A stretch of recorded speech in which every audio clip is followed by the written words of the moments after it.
ভাই মেয়ে তো দেখলেন, হুম। কোনো প্রশ্ন করা থাকলে প্রশ্ন করেন। বোন তোমার নাম কি? বলো, সমস্যা নেই, বলো। মাসুম সুলতানা। তুমি কি কোরআন পড়া জানো?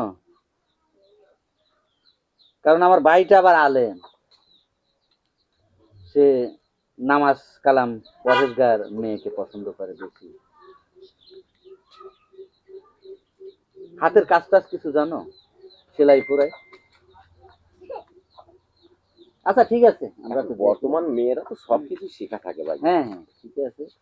এখন দেখলেন আমার বোনটা, বাপ নাই, আমি কি বড় ভাই, তো দেখেন, দেখে যদি আপনাদের পছন্দ হয় তাহলে আমাকে পরবর্তী জানাই। আচ্ছা নিয়ে যান, আমরা বাইরে যাই কথা বলি। আচ্ছা ঠিক আছে ভাই। আচ্ছা ঠিক আছে। আচ্ছা, আসো এদিকে আসো। আসুন। না